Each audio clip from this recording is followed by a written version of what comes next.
The third party destroyed Costco in Maine and killed and captured 95 people.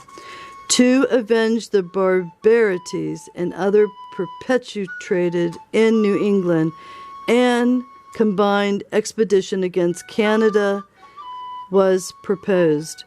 An army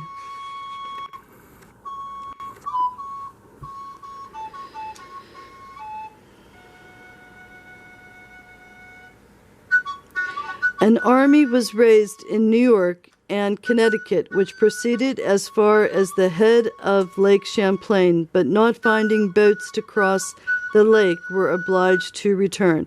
Sir William Phipps, with a fleet of about 30 vessels, sailed from Boston into the St. Lawrence, and landing a body of troops, made an attack by land and water upon Quebec, but was unsuccessful. So I just want to recap. I just went ahead and recorded the last paragraph that I read from Part 12, Production 7, and I wanted to go ahead and I will bookmark that at page 91, and I will start on this year, 1691. But I want to go ahead and give you another fun-filled entertainment recipe. And this is a recipe called sauce tartare. And what's interesting, this sauce can be used on fish and beef, which is recommended. And it goes like this. And it's from the book, The Modern Method of Preparing Delightful Foods by Ida Bailey Allen. And the book is all about recipes using the products from corn. And it's from the Corn Products Refining Company, New York, New York. And sauce tartare. Maybe this is something you can make for the 4th of July holiday. So, basically, it's 1 1/4 cups of Mazola mayonnaise, Hellmann's mayonnaise, or Miracle Whip. Any mayonnaise would do, or your own homemade mayonnaise. But here's the fun part. 1 tablespoon of chow. Who knows what that is? 1 tablespoon capers, 1 tablespoon of pimentos, 1 tablespoon thinly sliced sweet pickles, 1 teaspoon chopped chives, a 1/2 teaspoon minced parsley. Combine and use, refrigerate, and when you serve hot fish or cold salmon or roast beef that's been baked, broiled, and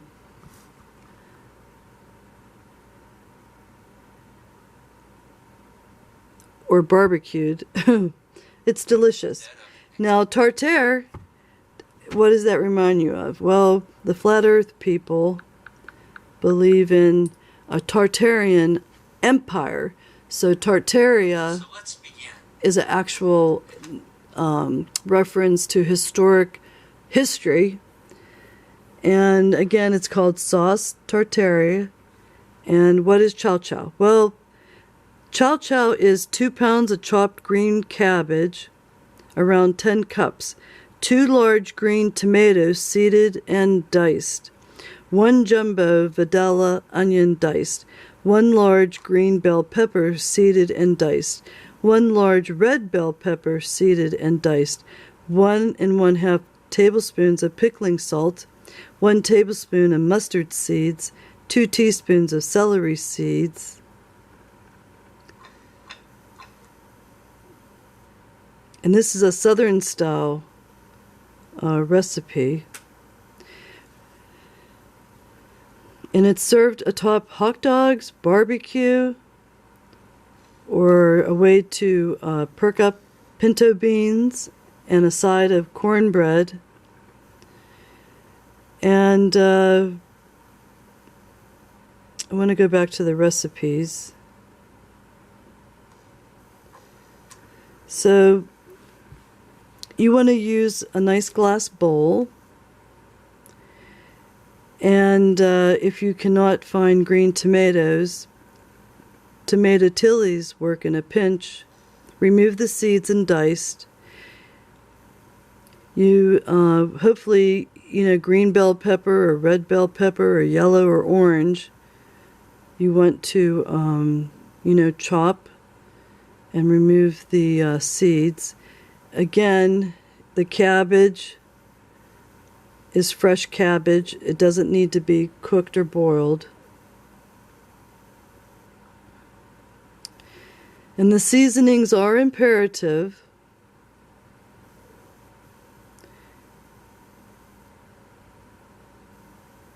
And how did it originate? It's believed that Chow Chow was a way of preserving the last of the garden season bounty. Too little to put up for the winter on their own, but together from a condiment perfect for cold weather meals. In addition, another dish that has been influenced by those who settled here in the South and brought with them their techniques and dishes. Again, this is a great way to enjoy cabbage as a topping and chow chow. So this recipe is from 1929, and the one that I read, basically you just combine 1 1/4 cups of Mazola mayonnaise, 1 tablespoon of chow chow, 1 tablespoon of capers, 1 tablespoon of pimentos, a tablespoon of thinly sliced sweet pickles, a teaspoon of chopped chives, and a half teaspoon of minced parsley. Combine, refrigerate, and use on fish or roast beef. That's the suggestion. So you could put it on a sandwich as a sandwich spread. And again, chow chow, it can either be, something that you put together and it's fermented and you'll have to read about canning and so forth, or the ingredients can be put together on the stovetop, heated up, and then cooled down, and then used with other recipes. Okay, so we finished that, and we're going to put on the music again.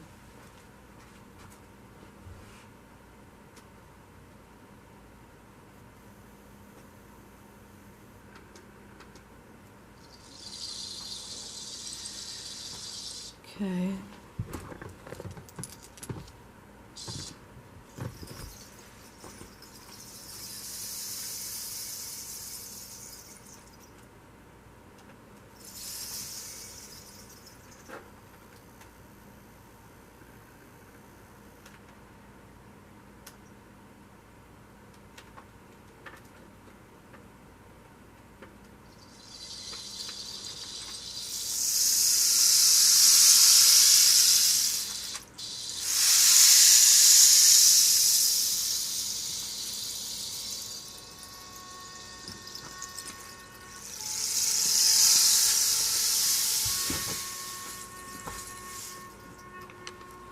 GinGee GoodEarth, production Roman numeral 7, part 12, A Universal History of the United States of America, page 90. July 3rd, 2020.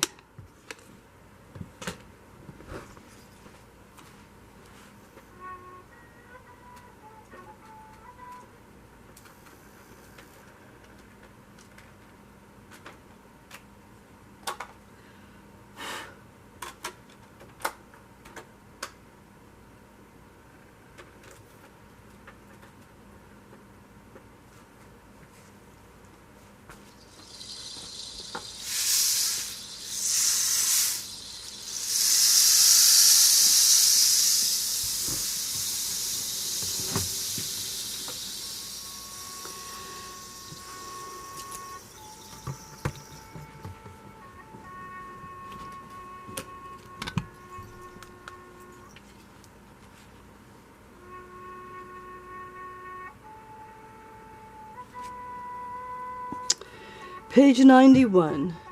This year, 1691, Colonel Henry Slaughter Sloughter, what a name, Sloughter, succeeded Colonel Leisler, governor of New York. Leisler, when informed of this appointment, ought to have relinquished the authority he had exercised. Let's start at the above paragraph. To avenge these barbarities and others perpetrated in New England, and a combined expedition against Canada was proposed.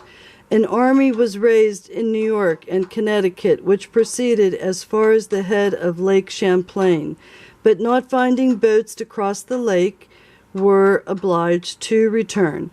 Sir William Phipps was a fleet of about 30 vessels, sailed from Boston into the St. Lawrence, and landing a body of troops, made an attack by land and water upon Quebec, but was unsuccessful. This year, 1691, Colonel Henry Sloughter succeeded Colonel Leisler, governor of New York. Leisler, when informed of this appointment, ought to have relinquished the authority he had exercised.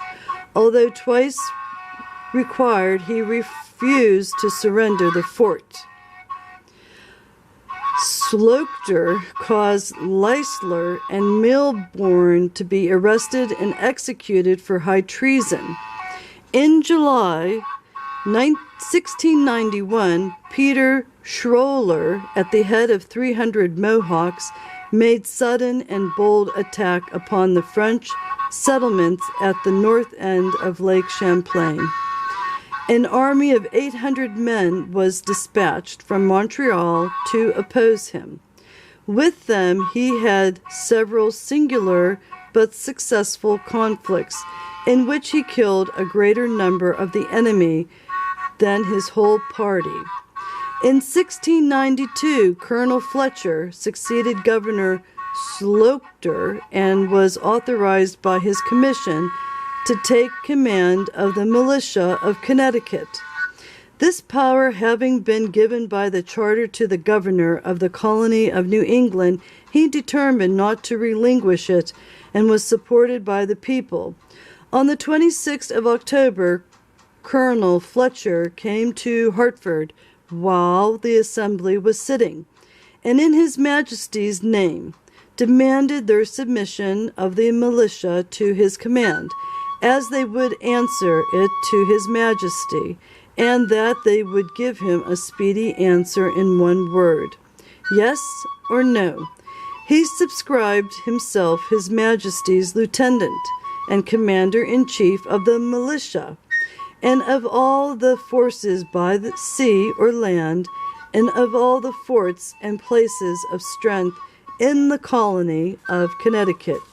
He ordered militia of Hartford under the arms, and he might beat up for volunteers. It was judged expedient to call the trained bands in Hartford together, but the assembly insisted that the command of the militia was expressly vested by charter in the governor and the company, and that they could by no means, consistently with their just rights and the common safety, resign it into any other hands. They insinuated that his demands were an invasion of their essential privileges and subversive of their Constitution. Upon this, Colonel Bayard, by his excellency, by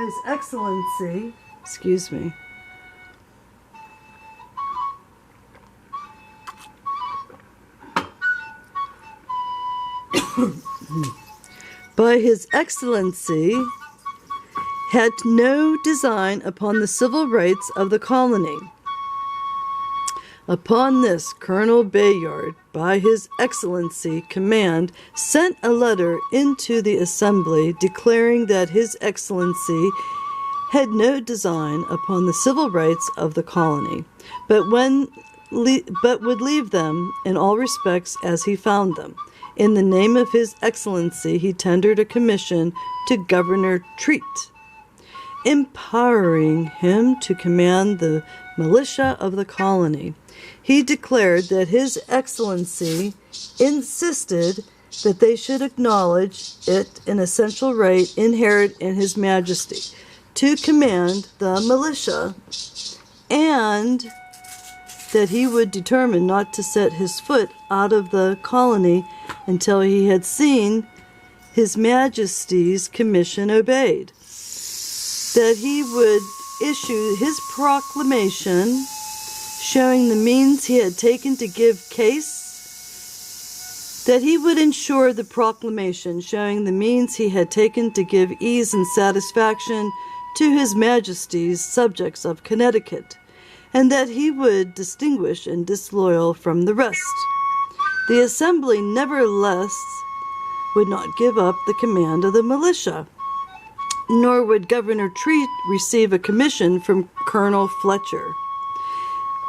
The train bands of Hartford assembled, and as the tradition is, while Captain Wadsworth, the senior officer, was walking in front of the companies and exercising the soldiers, Colonel Fletcher ordered his commission and instructions to be read. Captain Wadsworth instantly commanded, "Beat the drums!"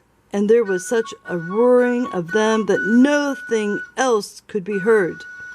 Colonel Fletcher commands silence, but no sooner had Bayard made an attempt to read again than Wadsworth commands, "Drum, drum, beat the drums, I say." The drummers understood their business and instantly beat up with all the art and life of which they were masters.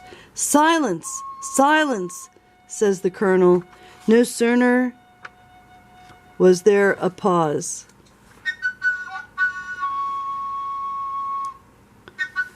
I have a lithograph of the death of King Philip, August 12th, 1776, and it's portraying the picture that's described on page 84.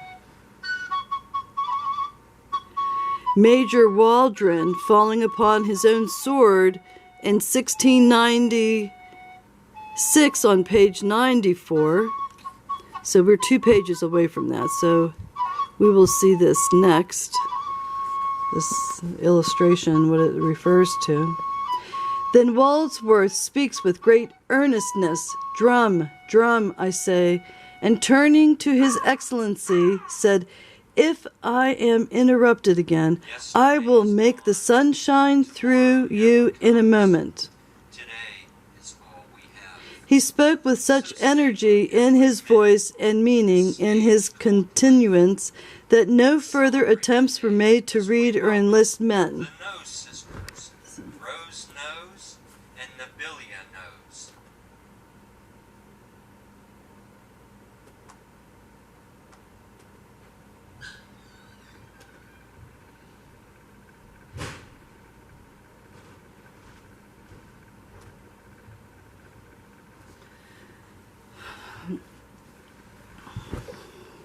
Well, if I have to change music or